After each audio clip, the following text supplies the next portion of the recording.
How's everyone doing this evening? Good? All right. How was the food? Was it good? Awesome. Well, thank you all for being here this evening. My name is Erin Busk. I'm chair of the board here at INRC, and I want to give you a huge welcome for spending your evening with us here at the 24th annual meeting at INRC. So thank you for being here. Thank you for sharing your energy and your space with us this evening. We also want to showcase our special night tonight. It's actually the kickoff of our 25th anniversary year here at INRC, as well as Public Ally's 10th year of service. So round of applause for our programs. Also, thank you to you guys for participating in the activities downstairs if you did. We're going to incorporate those into our 25th anniversary celebration throughout the coming months, so thank you for participating downstairs. I would also like to thank our annual meeting presenting sponsor, the National Bank of Indianapolis, who's been a huge supporter of INRC for many years, and so we want to thank you guys for your commitment to our communities and to the folks that we serve here in the room and beyond. This evening, we're going to welcome our new board members to INRC. We'll also hear from Mark McAlevey, who's Executive Director of Serve Indiana, with a very extra special guest. His daughter Marlo will be presenting with him. We'll celebrate and vote on this year's 13th Annual Collaborative Spirit Awardee as well, so that is coming. Through INRC's election process, we're also pleased to welcome, like I said, 5 new board members and 3 returning members. All members were approved by INRC's membership, and I would ask the board now to stand if you're returning board or new board members. Don't be shy.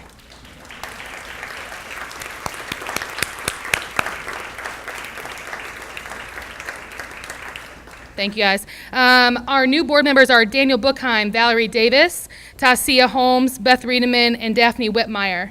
So thank you for joining our team, and we're excited to get you going. I also wanted to give a special thank you. We have some board members terming off this board of service after many years with us. That's Ed Tipton, Stan Bibbs, and Jamison Hutchins. So I just want to give them a round of applause for their service. They've been with us a long time, and we'll miss you guys. I also have the pleasure of introducing our MC for the evening, Miss Paula Means. Paula is a former city-county councilwoman and was the first female deputy mayor of Indianapolis. Paula also led the Indiana Office of Faith-Based and Community Initiatives. Currently, Paula is the missions director of Tabernacle Presbyterian Church and was recognized earlier this year as one of United Way of Central Indiana's 100 heroes. So we're honored to have Paula here. Ms. Paula?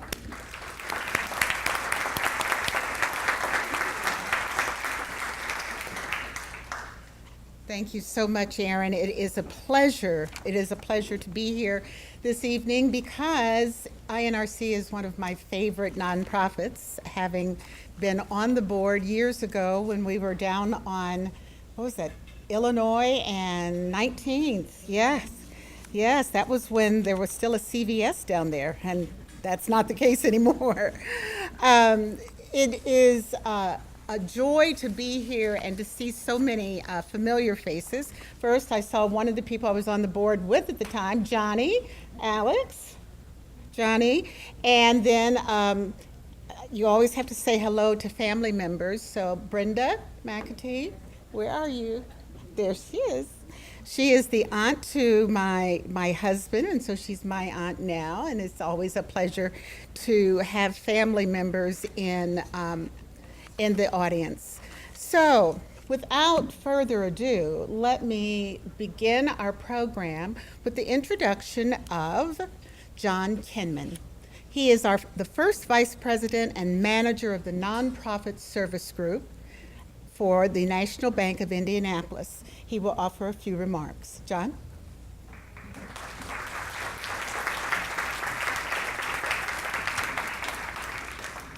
Good evening, everybody, and I am John Kinman, and I do manage our nonprofit group at the bank. And as I was preparing tonight, I noticed a couple things, and one of the things I noticed is that the INRC will be celebrating its 25th anniversary next year, and the bank, the National Bank of Indianapolis, we are celebrating our 25th anniversary in December. So we have that in common. The other thing I think we have in common, which makes this a great partnership, and our partnership goes all the way back to May of 1994, which it has to be really close to when INRC was first founded.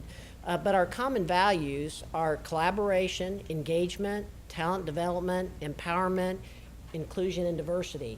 The INRC believes in that, and the National Bank of Indianapolis believes in that. I think our nominees tonight, they embody those values. As I was looking at the nominees tonight, here's a couple ways that I can see that those values were embodied in what they've been able to do. So first of all, congratulations to the nominees. Bethany Community Garden, I read where they had produced 388 pounds of produce to serve 2 food pantries. That's touching a lot of people, and that's touching a lot of lives. The City League, I love basketball, so this was great for me to learn that over 100 volunteers or participants were in the City League, and that involved 40 different local organizations. What a collaboration that is. And then finally, Laurelwood Apartments and the Intercollegiate YMCA. So they were, Laurelwood Apartments, there were 500 youth in the Laurelwood area, and almost half of that youth were impacted by this program. And those children, 80% of those children increased their math and language arts grades. And I was just very touched by just reading a little bit. And I know we're going to learn more about these organizations and what they have been able to accomplish. So for me, everybody's winners tonight, and I applaud you. I am impressed, and finally, I'm looking forward to Mark and Marlo a little bit later as well. So thanks for having me here. It's a great privilege to be here. I'm here on behalf of the great clients of the bank and my colleagues at the bank, and it's because of them that we're able to partner with great organizations like INRC and being able to give back to our community in that way, and we're proud to be able to do that. So thank you very much.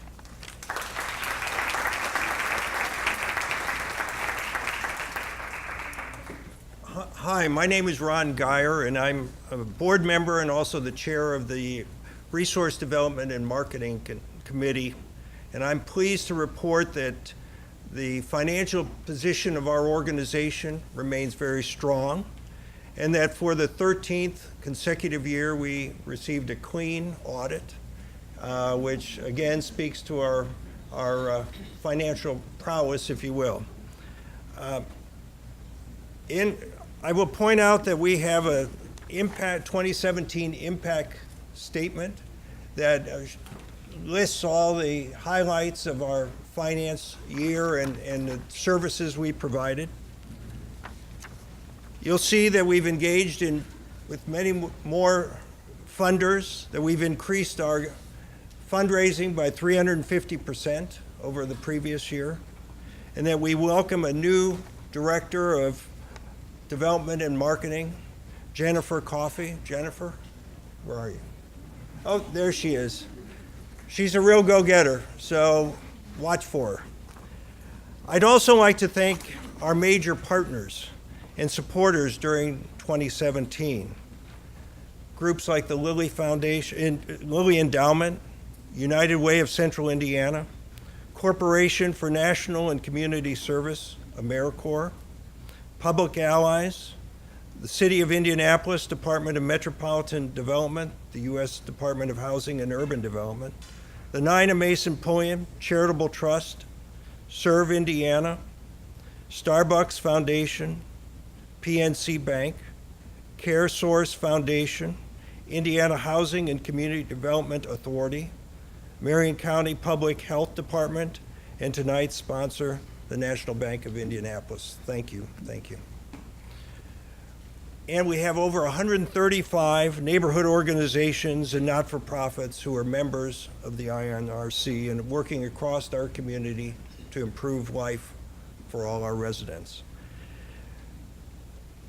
You can help us achieve even more greatness, more goals in the coming year by a small donation.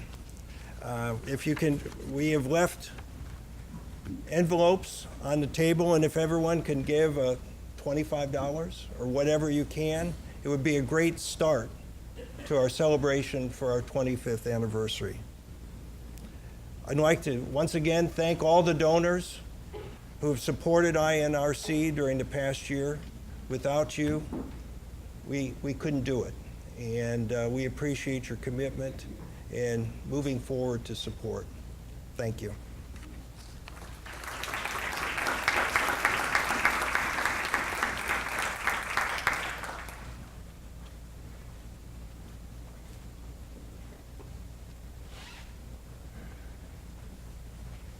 I started to bring my notes up here with me for the next introduction, but I don't need to do that.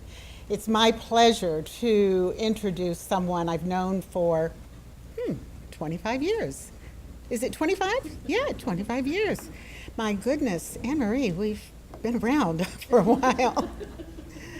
What a joy it was when, as a board member, we welcomed Anne-Marie to the INRC family. It made a difference. You know, when someone comes into the family and things just change, you didn't know that you needed to change, but it changed. Sometimes that's a husband, sometimes it's a wife, but in this case, it was both and more when we got Anne-Marie, who married into INRC, and we gladly brought her in as our new CEO. So it's my pleasure to introduce her to you.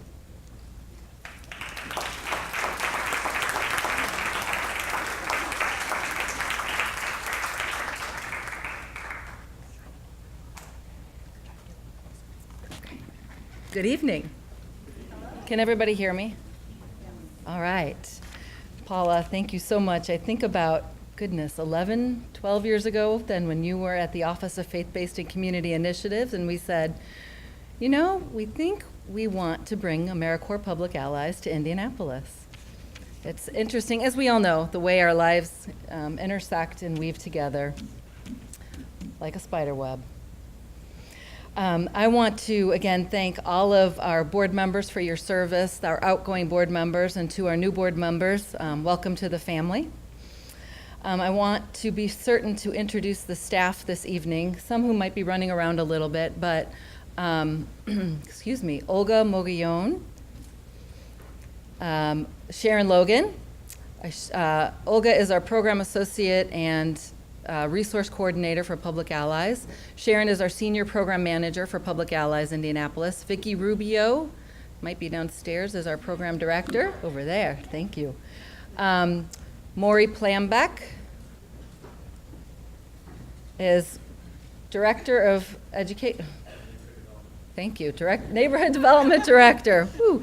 And Ashley Weaver, education and engagement manager. And Jennifer Coffey, whose official first day as an employee of INRC is today. She might be running around. So I know that all of us have worked with all of you in different ways, and just without these amazing committed staff members, this work would not get done. For the past 25 years, INRC has worked alongside our neighbors and neighborhood-based organizations as we work together to improve the quality of life of our neighborhoods and of our city. I was just talking with a member last week and asked her if there was one thing you wished INRC could do, what would it be? And she said, more people need to know about you. We will take that as it being a hidden gem, and we know we have heard loud and clear that we need to tell our story and tell the story of our members who are making incredible change in this city every day. Ron has already referred to our impact reports. This has been an incredible month for INRC. Earlier this month, we welcomed our 4th class of our Indianapolis Community Building Institute neighborhood associations. 6 neighborhoods will be with us for 6 months, working, learning together, talking about engagement, appreciative inquiry, project management, collaboration, diversity and inclusion, and more. And they joined 13 neighborhoods from across the city that have already completed the projects, have completed the program, and are implementing projects ranging from bringing neighbors together over shared vegetables to bringing neighbors and investors together to look at opportunities in some vacant buildings in a community and entice investors and increase investment in their own neighborhoods. I think we've got a lot of current and alum of ICBI. If you are here, could you give us a wave? Nice.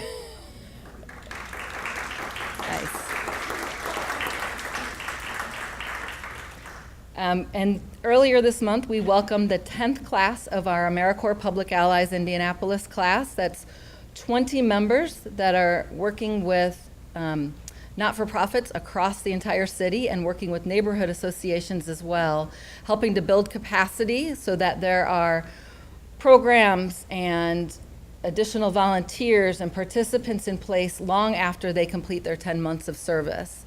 But they are we've had an incredible impact.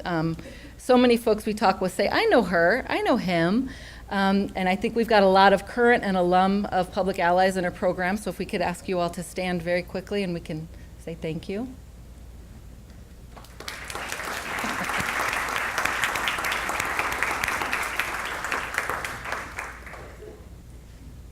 We'd like to thank WCTY Channel 16 for recording this evening.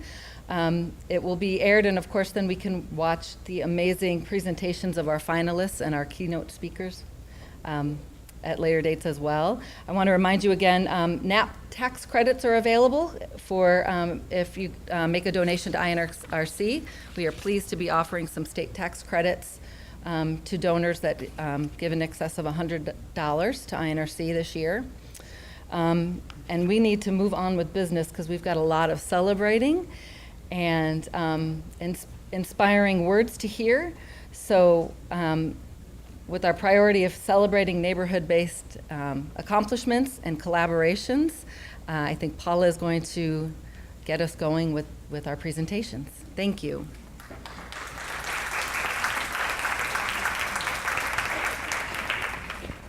Well, the time has arrived for you to hear from the 3 nominees for the Collaborative Spirit Award. This is the 13th year that INRC has celebrated neighborhood-led collaborations, and we've been able to share some amazing work happening in neighborhoods across the city through this award presentations. Every year, INRC nominates the Collaborative Spirit awardee for a national award from Neighborhoods USA. Our nominees have had tremendous success on a national level, becoming finalists, winning a category, and now 4 of INRC's nominees have received the distinction of the Grand Prize National Neighborhood of the Year. Let's congratulate INRC's 2017 Collaborative Spirit Awards, Pogues Run Art and Nature Park Revitalization Task Force, and also the 2018 National Neighborhood USA Multi-Neighborhood Partnership winner.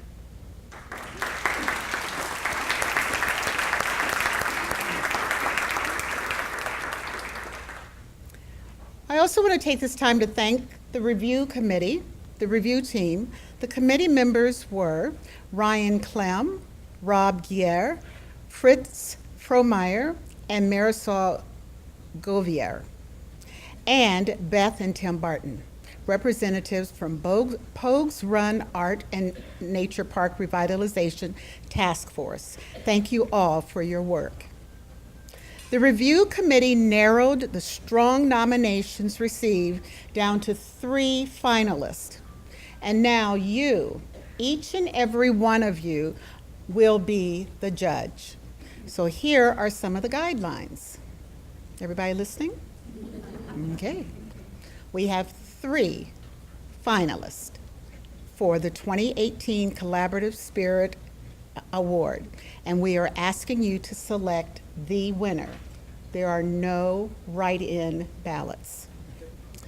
Each group has 5 minutes to tell their story, and we are timing it. Please look to Anne Marie,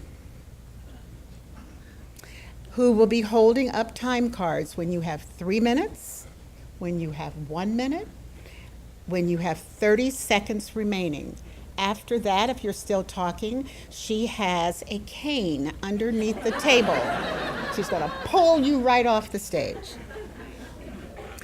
Please keep in mind that for this award, collaboration is defined as coordinated efforts by a neighborhood association and private, philanthropic, governmental, or independent sector organizations or agencies with the intent of accomplishing a goal related to the betterment of the quality of life in Indianapolis neighborhoods. This may include, but not be limited to, collaborating on projects, community events, and/or neighborhood planning. For this award, strong resident leadership is essential. Feel free to discuss among yourselves once all 3 presentations are completed to come to a decision for yourself, individually, of course. 1 vote per person. Following all presentations, INRC will distribute the ballots. Mark your ballot and place it in the appropriate ballot box. Anne-Marie, where is that ballot box? I just want to make sure everyone knows. There is the ballot box.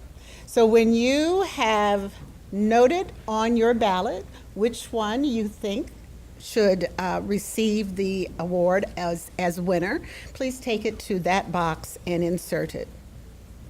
Votes will then be tallied. Whoever receives the most votes will win. In case of a tie, each of the 3 Resource Development and Marketing Committee members will cast a vote. The winner will be announced following this evening's keynote speakers, Mark and Marlo. The winner of the 2018 Collaboration Spirit Award will receive $500. INRC will nominate tonight's Collaborative Spirit Awardee for a Neighborhood of the Year Award at the Neighborhoods USA 2019 conference to be held in Palm Springs, California. How many want to go to that conference? In May of 2019, it won't be 117 then, there. It might just be 100. Ladies and gentlemen, I give you your nominees. In alphabetical order, in order of presentation, they will be Bethany Community Garden, the City League, and then Laurelwood Apartments and the Intercollegiate YMCA. Bethany? Hello, I'm Linda Adams. I'm a Community Wellness Coordinator with Purdue Extension, Marion County. And I am Bruce By, the coordinator of Bethany Community Gardens, which is located on the south side at the intersection of I-465 and US 31. Linda, give us an overview as to what the garden accomplished. At Bethany Gardens, we tackled food insecurity in our South Indy area. We replaced the preschool garden beds. We hosted 2 INRC community talks. We offered gardening education to adults and preschoolers. We donated all the produce to 2 food pantries and our garden volunteers. Bruce, what prompted the development of this project? From January to March in 2017, Bethany conducted 24 interviews with community leaders to better understand community needs. Bethany then developed 3 goals: to provide access to fresh vegetables, use gardening as a classroom, and use gardening to bring neighbors together. Linda, tell us about neighborhood involvement and leadership. Both Bethany Lutheran and South Indy Quality of Life Plan Health and Wellness teams had very similar goals. We connected to work together to accomplish our shared goals. We started with a few key collaborators. This evening you will hear how things rolled out for our successful project. We now have a consistent group of about 25 garden volunteers who tend the garden each week. Bruce, how has this project demonstrated collaboration? We added 13 additional collaborators. Purdue Extension applied for and received a $2,500 grant in Bethany's name, and this was a key spark in moving this project forward.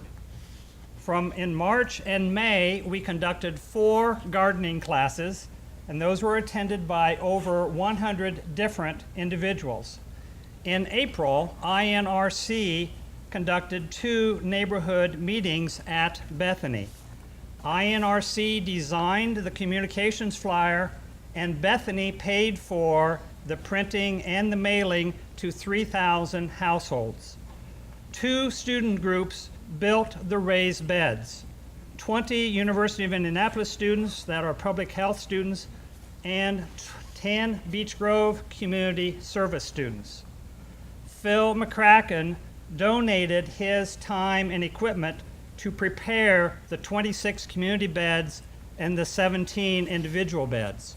Keep Indianapolis Beautiful spread the planters mix, and these are the 26 community beds ready for planting. Linda, why was this project successful?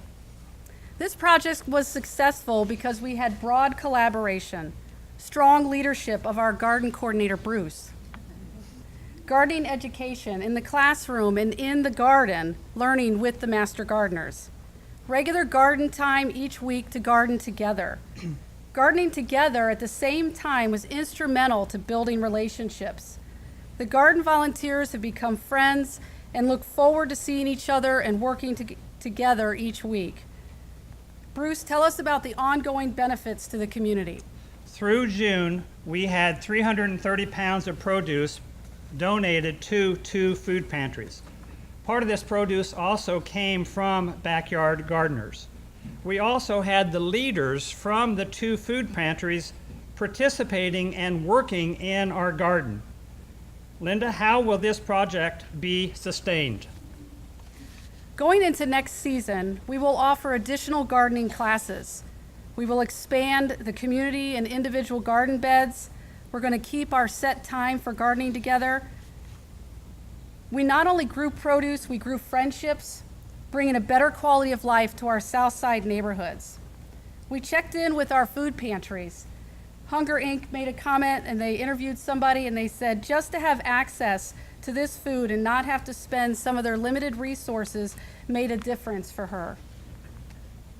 A Servant's Heart said when they see vegetables that still have dirt on them, they know that they are absolutely fresh. In standing with us are our neighbors, our volunteers, and our collaborators, all representing the neighborhoods surrounding our garden. We also had several front page articles, actually in 3 different publications. This happens to be one in Southside Times, and we have copies of this newspaper back at the end, where we talk about producing strong neighborhoods. Thank you very much. Word out about what we do. So my name is Austin Taylor. Myself and Carlos Banks are the primary leaders of the City League. In 2013, I moved into the Crosstown neighborhood, which is just east of College Avenue and south of the State Fairgrounds. And this was kind of my first time to put down some roots. I was really anxious to get involved in the community, so I attended a neighborhood association meeting in the summer of 2013 and immediately met Carlos. Carlos is part of the leadership of Little Bethel Missionary Baptist Church and wanted to utilize their gym facility in our neighborhood. So we immediately started organizing some open gyms. After about a year, they turned into tournaments because we wanted to generate some income to pay for the lights and the utilities.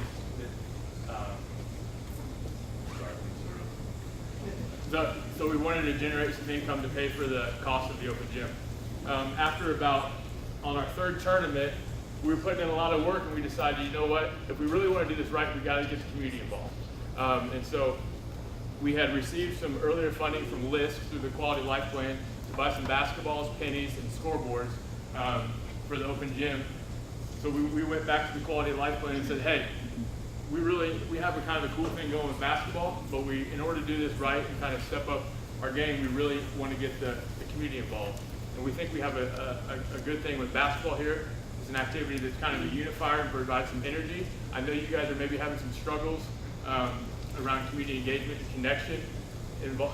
associated with your quality of life plans? How can we partner to maybe benefit each other and what our goals are? So we got together, we decided we're going to create a 6-week basketball tournament. It's going to be heavily supported by local businesses and organizations. And the nights of basketball, the basketball is being played in the gym. We're going to the nights that basketball is being played in the gym, we're going to attach a theme to those nights associated with the focus areas for the quality of life plan. So that could be business development, education, crime and safety, etc. So our first tournament was 2017. In 2018, we grew to add some leadership from neighborhood associations surrounding ours: Keystone Millersville, Martindale Brightwood, Crown Hill, Fall Creek Place.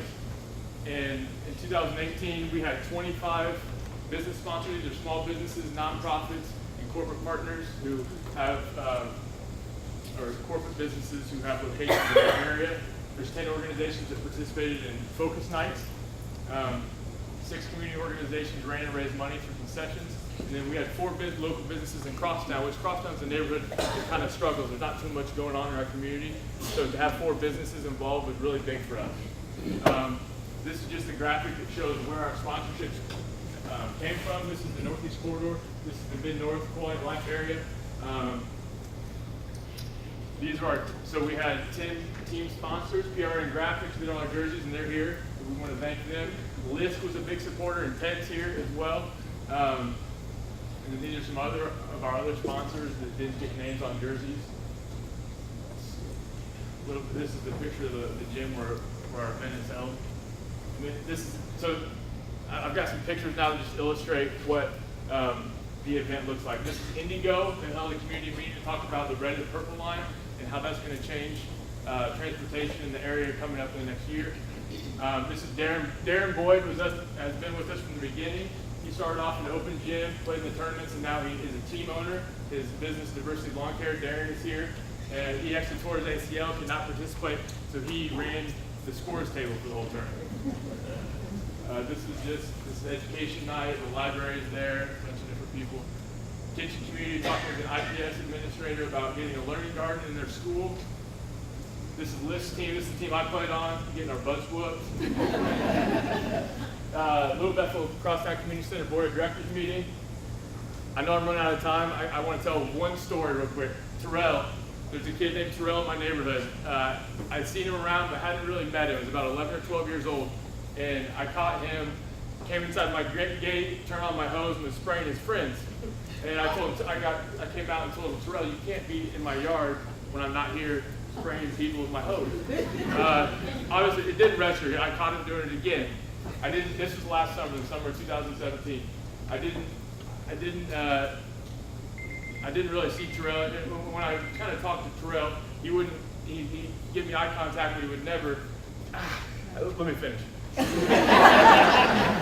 So he would give me eye contact, but he wouldn't say anything and just walked away. And I saw Terrell around, but we never really talked. Well, Carlos and I, on Thursday nights, we get to the gym about 4:30 to get things set up for games that start at 6. In the first week of our tournament, Terrell shows up right at 4:30. And he's helping us clean. Whatever we want, he's helping us. He's not really talking much, but he's there to help. He showed up at 4:30 every single night of the tournament. That's 7 weeks to do whatever we needed to do. And he loved it. He wanted to know who my team was playing, who's the best player on the other team. He was just really engaged in asking questions, and it really got me thinking that when you have things in your community that have value to you, it has an impact on your behavior. There's not too many things in our community as of right now that have a lot of value to people. And so we believe that the City League is something that we're building that has value to people in our community. It's not only a platform to the surrounding neighborhood associations, but it is making our community a destination for an event that people from all over the city want to be a part of, and that has impact on the people who live in our community. And we see this as a catalyst to move forward in doing other things, whether it's helping develop a committee for any parks. Yeah, so I'm done.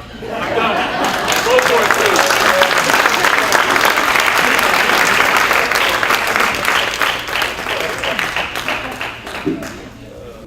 I'm Ashley Coster, so I am the program director with the Intercollegiate YMCA. Miss Bailey, you guys are going to meet her in a minute, but for those of you that know us, we like to talk a lot. So we are going to take the 5 minutes seriously. So we're going to show you guys a video because we could talk all day long about Laurelwood, but obviously that would last way longer than 5 minutes. So we're going to show you guys a video, and then I'm going to introduce Miss Bailey to help finish it out.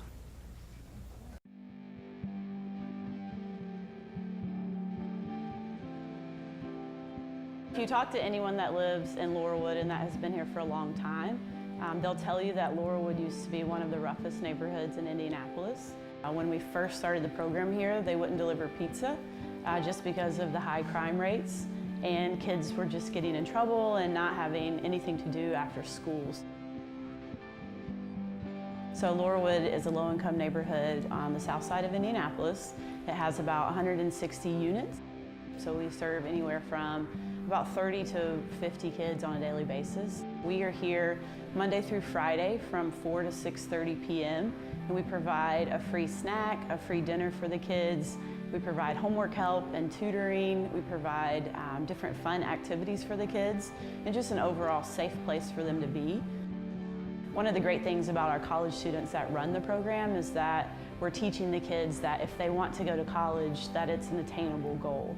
We're able to connect the college students to their local communities and provide service to, in this case, just a group of kids who need love and who need help and who need assistance with school problems or school projects and homework. I've seen kids come to this program that couldn't read. Today, honestly, those kids can read, and it's because of this program here at Laurelwood. You know, you can ask any of our kids what they want to be when they grow up, and now you'll get, I want to be a teacher, or I want to be an occupational therapist, or I want to be a nurse. And if you look at our college students who've been working with them, that's what they are. We have the ability to carry this on to more communities within Indianapolis. There's such a great need within the public school system to have enrichment programs. We have multiple outlets that we can go and branch this program out, and we're excited that we're in the process of doing that. For me, the overall inspiration for us to continue this program is the benefit that we see for these kids.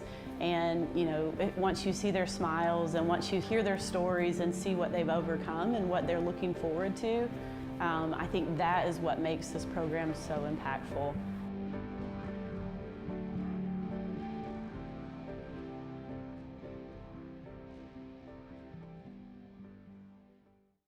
All right, and I also want to just give a big thank you to UIndy. So we partner with a lot of universities across Indianapolis to help carry out this program, and we're in a few other neighborhoods as far as Laurelwood goes. But I'm going to let Miss Bailey finish this out. Good evening, everyone. How's everyone doing? All right, I'm going to tell you, this program is important to me because 11 years ago, the Intercollegiate YMCA has been partnered with the Laurelwood community. I believe in partnering is very important. Partnering is very effective in the community. And the reason why I say that is because of the awesome tutoring program that we have at Laurelwood. And there's a tutoring program is no like no other. Laurelwood, when it was asked of me, Ms. Bailey, what would you like to see in Laurelwood? And I told them that it would be very phenomenal if we would had a tutoring program in our community. And we have that tutoring program is so effective, and it's right there in the community, and the parents come over there and see what the kids are doing. And that is a true fact. When you saw on the video, there was some kids that could not read, and it is such an honor and a privilege to let you know today those very kids can read. And when I went to their school, the teachers like, what happened? You know, how did that happen? What are you guys are doing? And so I shared with her what was going on over there at the community center. The program is so effective that other kids was telling other kids about the program, and then that drew other kids, that drew parents that wanted to bring their children to the tutoring program at the community center. And also, just to share with you in regards to that, that program is just a super program, and it's still super and still going on today. Thank you.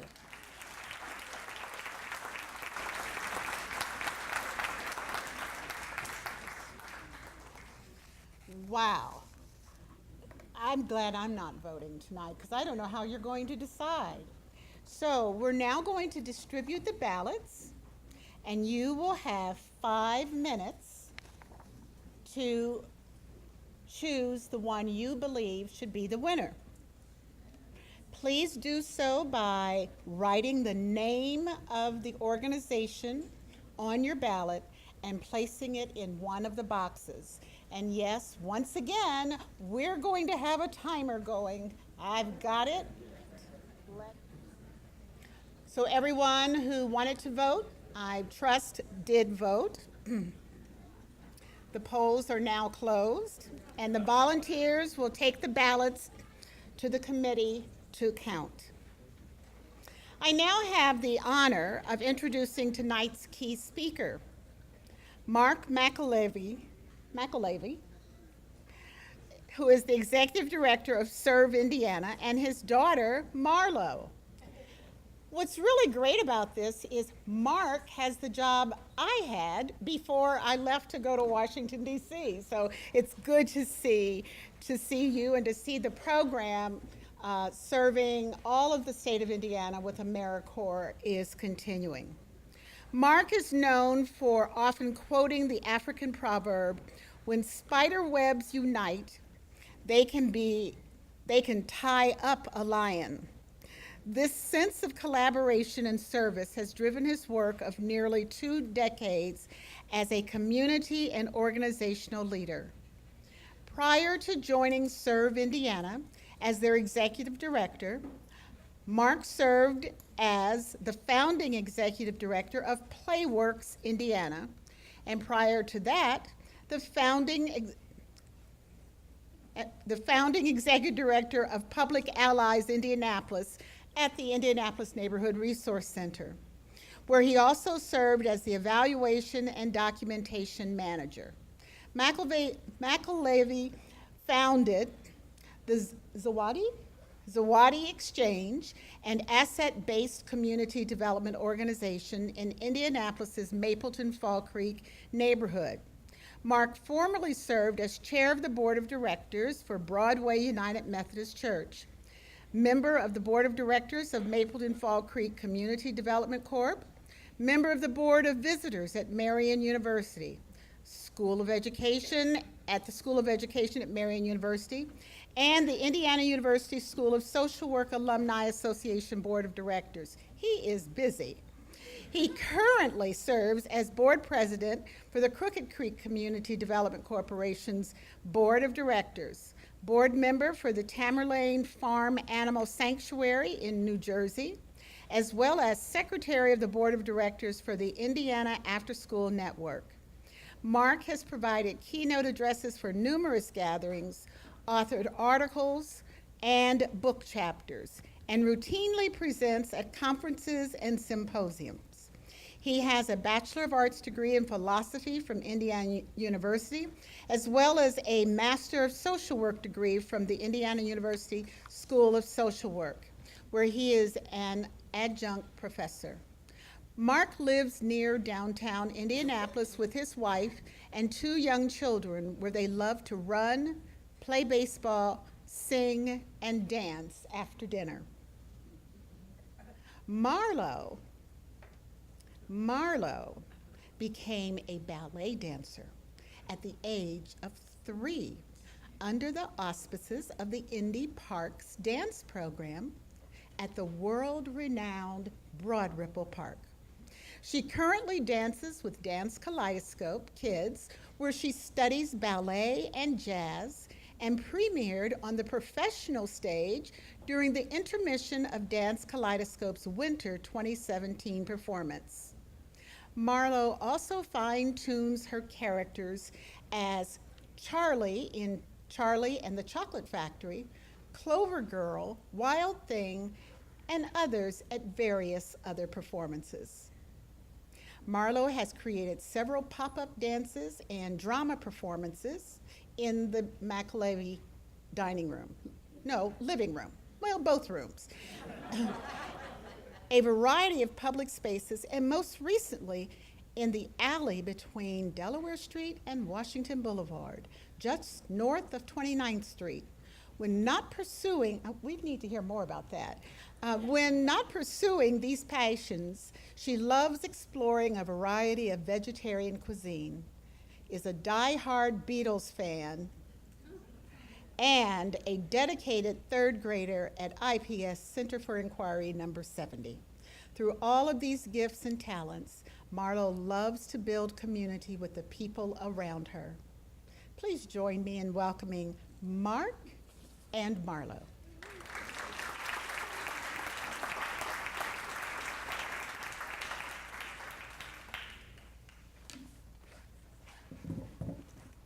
Thank y'all so much. I thought I'd give you a abridged version of my bio. I apologize for that. That's 2 minutes of your life you're never getting back. So we're going to begin with Marlo reading her report that she wrote for Miss Berjaki, who's here today, amazing IPS teacher. If I could give teachers, $1 million a year, it wouldn't be enough for the amount of care and love they give for their students, and that's certainly the case here. She's going to read a report that's on your table. You can follow along with her as she reads. Go for it, Marlo. My community is filled with great people. Someone stole our lawnmower, so our neighbor Tony helps us mow our lawn. Another neighbor gave us state fair tickets. In my neighborhood, there are abandoned buildings with pretty bug artwork all over the walls. In my neighborhood, there is one of the biggest foundations, the Lilly Endowment. There is also a bank, the United Way, the center of Indiana. In the law firm there is a restaurant on my block called G.A.J's. They serve ice cream and smoothies. I love my community because there are great people and great places. Yeah. Marlo, she wrote that all by herself. I mean, I was just there to help a little bit, but that was her work. I just wanted to let you all know that. And this is the map that Marlo created when she walked around our neighborhood to look at the assets of our community and indicate what they were and what they are and how she connects to them, which is what we discovered during our walk.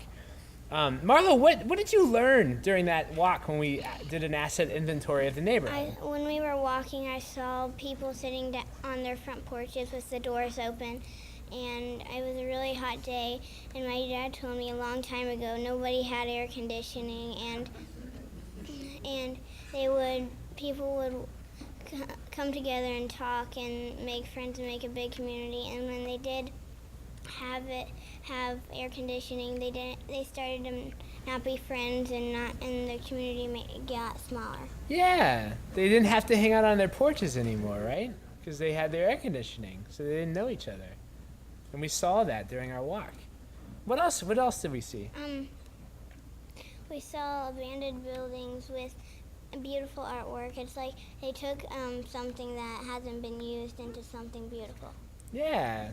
You talked about bug artwork. Did you see some other artwork? What other artwork did you see on buildings? I saw... That's a trick question. I didn't tell her I was asking her that question, so... We saw murals and doors that were painted. Yeah. Marlo, what's your favorite thing about our neighborhood? I like that, like the people in our neighborhood are nice, and that there's a person in our neighborhood named Tony, and he takes care of our community and helps people be safe. Yeah. You know, I was thinking, Tony looks after us when we're not home, and he's a special neighbor. I think everybody may have a neighbor like that who kind of takes care of everyone. We do. He's our neighbor 2 doors down, Tony. But I think we missed something. You wanted to talk about garages when we talked about what we learned. What about garages did you learn about? When people were heading in and out of the houses, they would like say hello and they would see each other, and then when the people got garages, they just went into their and then they just went into their garage. Yeah, and house. Didn't say hello as much anymore, just like the air conditioning. Yeah. So we were making these connections as we were walking around our neighborhood, which were pretty interesting to learn about how we connect to each other. Marlo, is there anything we really need in our neighborhood? You know, we talk about these assets and these great gifts and talents and stuff. Like, when we went around our neighborhood, like, what did you think? Is there something that we really need? The only thing you really need is each other. Yeah, I think so too. Thank you so much, Marlo. That's so good. You want to go down? You want to stay here? You want to stay here. You're going to stay here. That's what I thought we were going to do. So Marlo's, this is Marlo walking around our neighborhood doing an asset inventory for her school project. And you can see her in front of where the United Way of Central Indiana office is, which is a few blocks from her house. You can see her, this is actually next to the Carson Center, the Julia Carson Center, where just down the street from there is an abandoned building where we saw amazing artwork on the windows of that building that they used to make it a special place. But it made a lot of sense. When I was walking around with Marlo that day for her class project, I realized that I was like sharing with her some of my pedigree, right? As I'm watching her grow up here in this community, I kind of grew up here at the Indianapolis Neighborhood Resource Center. Maybe many of us have grown up through this place, right? Many of us have gone through courses and started at a particular point in our relationship to our community and our relationship to our neighborhood, and through the people that we connected with here, we grew up a little bit more. I feel like I'm always growing up, or maybe the antithesis is that I always feel like I'm 15, which is problematic for my wife sometimes. But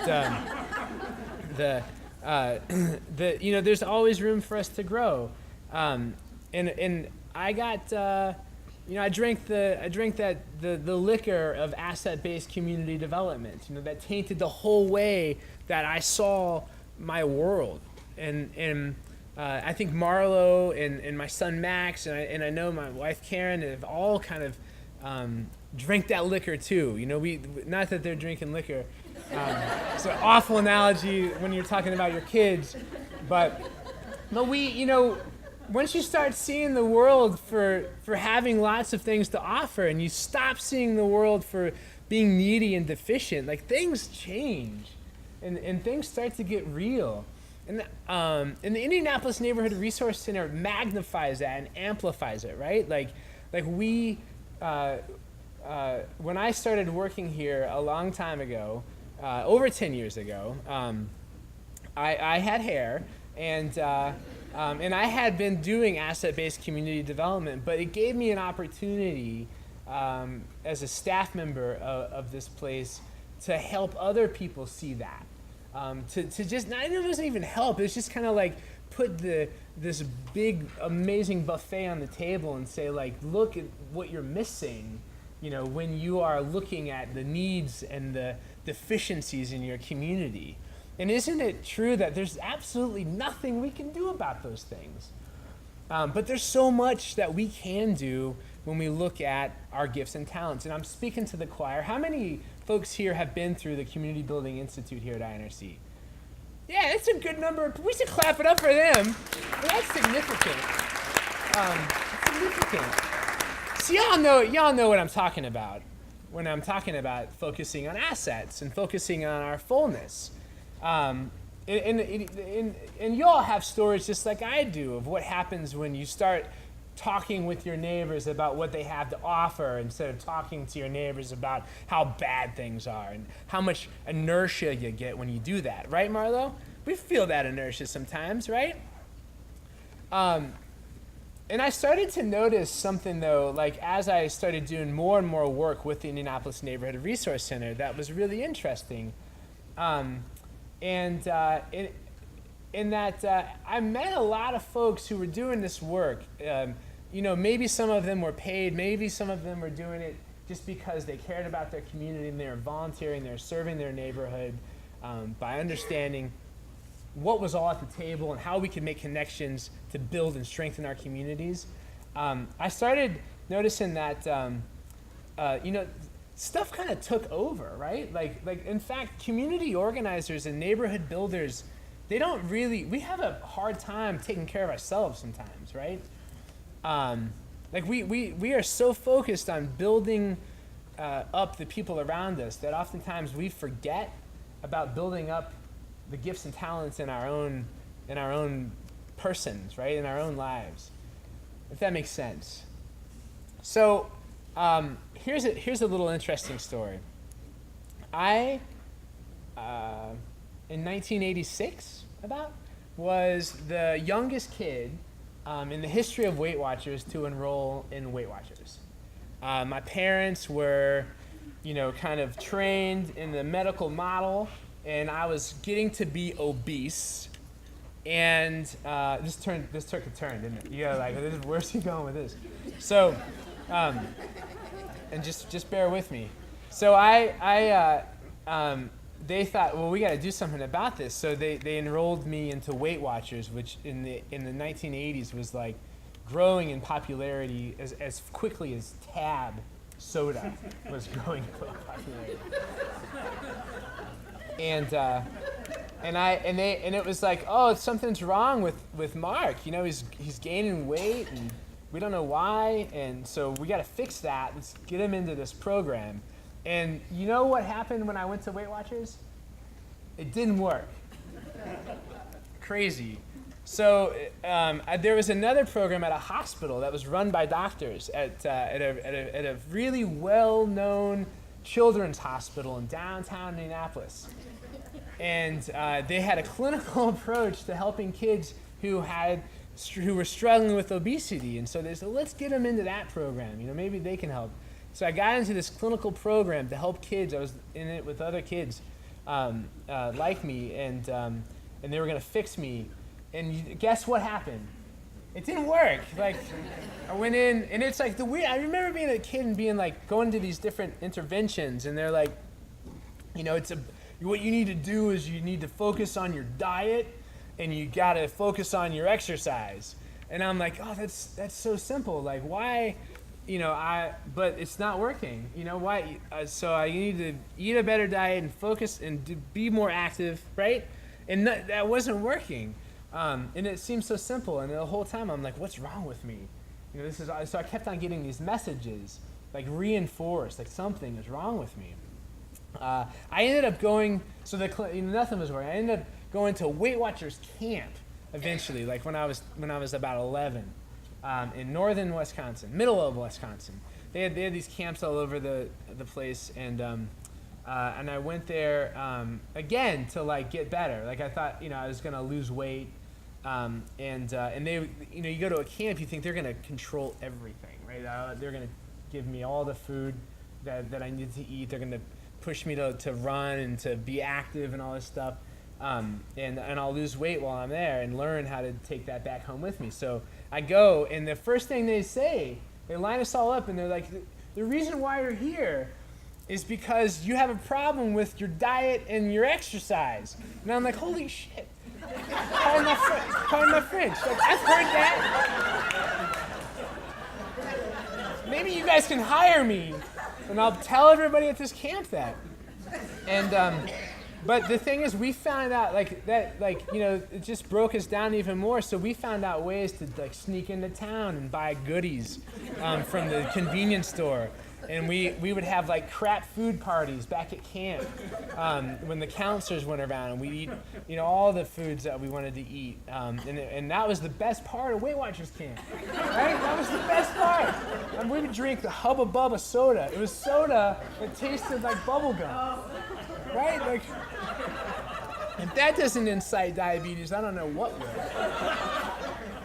But it did, and then 2 weeks into the camp, not only did it not work, but I felt awful as a human, right? Like I felt like something's really wrong with me. I'm with other friends who also aren't losing weight, and we're all just messed up, right? Like this, nothing's working. And I remember I was writing these awful letters to my parents back home, like, this place sucks, take me out. And so they did. They took me. My parents, after 2 weeks, they pulled me. The camp was supposed to be like 7 weeks long. They pulled me out of the camp, and as I was driving home from Wisconsin, they were telling me about my brother who was at this awesome camp in northern Wisconsin, and all they did, the whole point of the camp, was to have fun. And I was like, that sounds awesome. Like, I want to have fun, especially after that, like, really bad experience at Weight Watchers camp. So I got home, and they figured out that they had a spot for me at Camp Algonquin in Rhinelander, Wisconsin.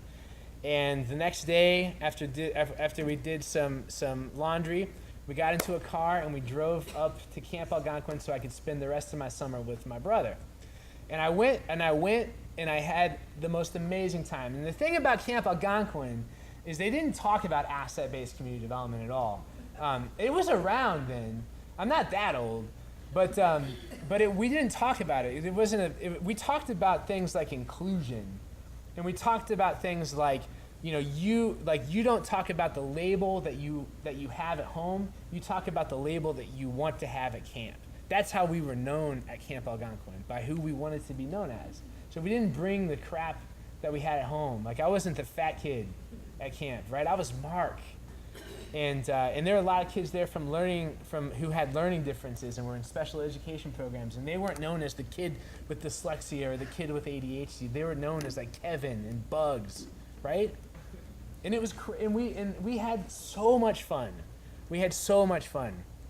And I got home that summer after being at Camp Algonquin, and guess what happened? I lost weight. Yeah. It's so crazy. Like, the one place where I went to not lose weight, I lost weight. And I had this realization, like, as I'm connecting the dots with neighborhood leaders, and I've worked with some of y'all, like, Brenda, like, I still see you from time to time, and we work together in your neighborhood. I loved coming out to your neighborhood and seeing at Norwood Place and seeing how you all talked about, like, your community, how much you loved it, and the kids that you invested, how much you loved it. I mean, I had such a great privilege to connect with you all in that work.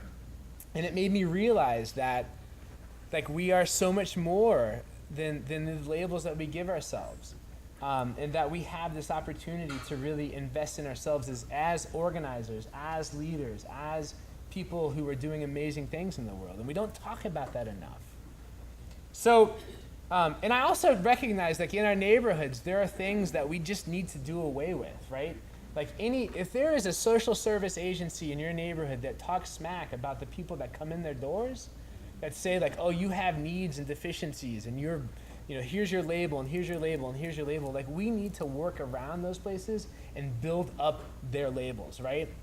I say that as a social worker, so I have a little cachet to talk some shade about some of the ways services are delivered, but there are messages in our community that break down people, and I know I'm speaking to the choir and you see it all the time, but we have an opportunity to use language and labels and titles in a way that build people up.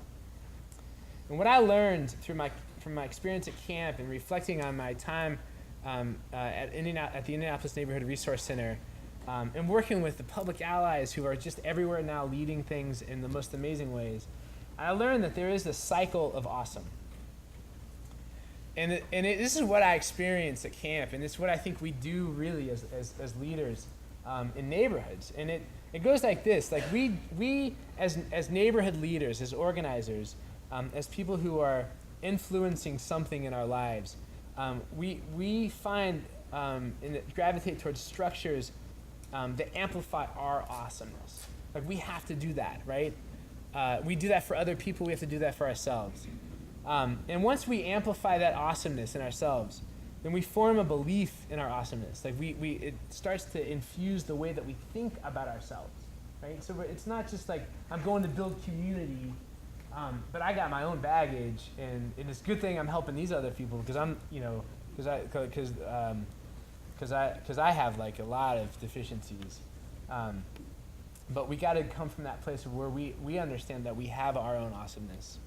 And once we have our own awesomeness and we're talking about that in our communities, then we make decisions that are based on our awesomeness. With Marlo's story of how she's organizing community and building community in our neighborhood, in our lives, in her school, is that I know it, I can see it, and it's the thing that makes me the most proud as a dad. I know she sees her awesome. And she doesn't even have to, it's almost like, you know, there's no other choice, right? It's like, it's pure. It's this pure awesomeness driving her every maneuver, right? Right? That makes sense to you, right? Yeah. There's no shame in it. We talk about it openly. So, who wouldn't? I want to say that, like, as we move into this next phase, you know, as INRC starts to go into its second quarter of its first century, that we focus on us as leaders, right? Like recognizing you're awesome. You know, if you have, like, build yourself up too as you're building up those folks around you. Like, we need you in the game. And the only way that you can stay in the game, I feel like, is if you recognize you're awesome and bring it out more and more and more often and with everyone across the city and beyond. Thank you so much.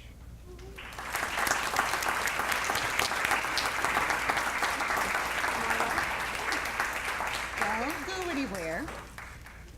We would like to, this evening, say thank you to each of you. So let's see. This is for Mark, and this is for Marlo. Thank you. Paula, thank you so much.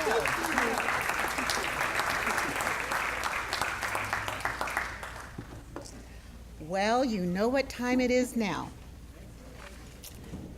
Ernst & Young has been here,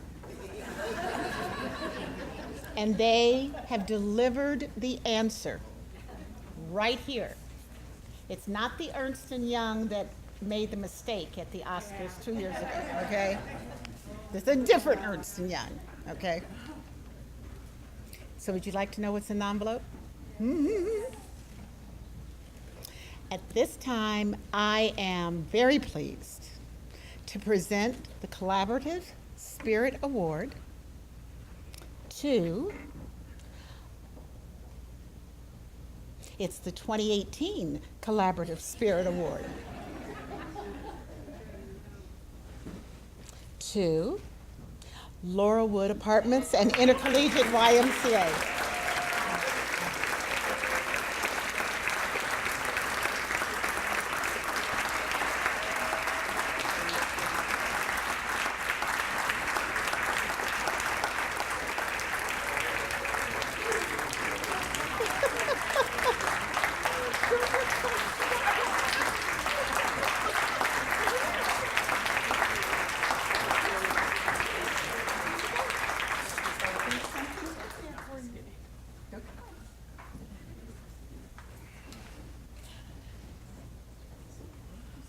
Thank you. Thank you.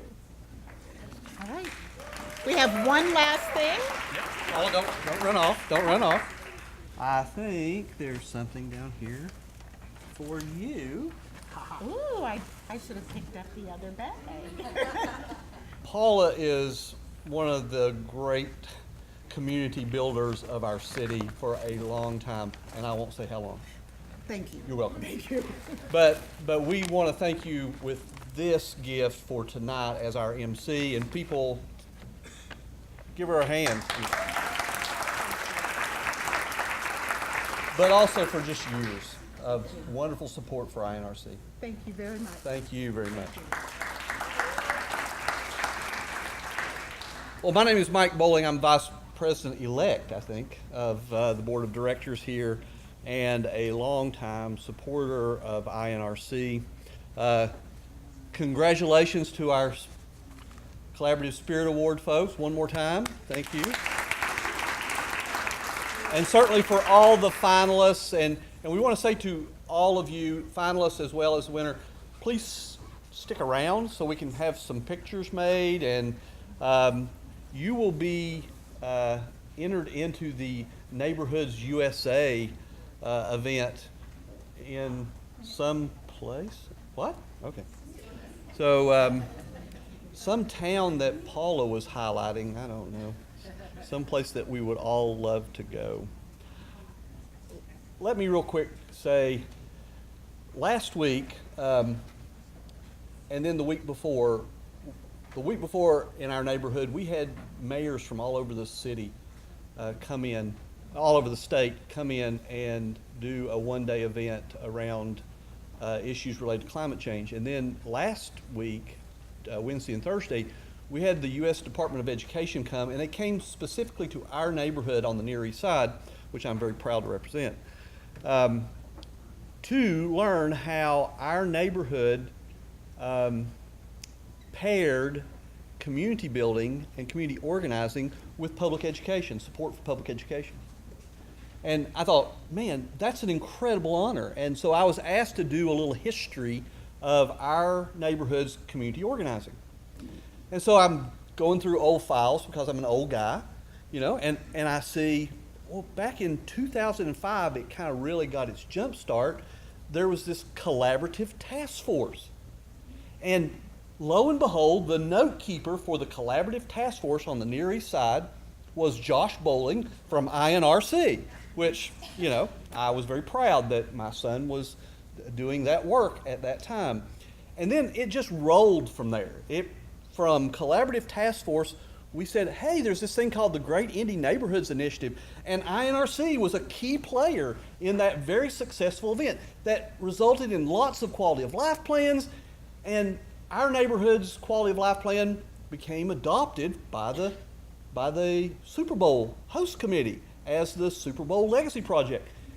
Long story short, and I bet you're glad of that, millions of dollars has come into our neighborhood. Millions of dollars. And that's not just making it up. That's literal. Millions of dollars has come to our neighborhood. And it started with our neighborhood saying, what are our assets? What do we already have here? It doesn't matter that the rest of the city thinks that we're garbage. There's a lot of good stuff here. And INRC was on the front line of teaching us how to do that. The community builder in our neighborhood went through what was then the version of ICBI. Folks, what Mark said tonight, it's real. If you want to see your neighborhood as crap, then you're always going to just see crap. But if you really look deep, you're going to find that you're a rich neighborhood. You're a wealthy neighborhood. And it's right there at your fingertips to be something. All we're asking is that you allow INRC to continue to do our work. There's a lovely little thing that you can do, this spark growth. You can be the spark for our growth. They gave me a script for this. You know, it's really good stuff. You know, you can give $1. You can give $100, $1,000. And see, they stopped there. And I know that there's some of you that really want to give $10,000. And that'd be fine. We will take your money. So again, we want your help. We want your help in supporting the programs that we do. We want your help watching you do what you do in your neighborhoods and finding those incredible assets. And let's make this city something incredible, more incredible than it already is. And we know that that's just right there at our fingertips. I'm going to let you go home because that's what you really want to do. But before you go home, we have a title sponsor for this event. And I think I just said these same words last year because you can't really get faithful sponsors like the National Bank of Indianapolis. But they're here again this year, and we're so very grateful. And so give those folks a nice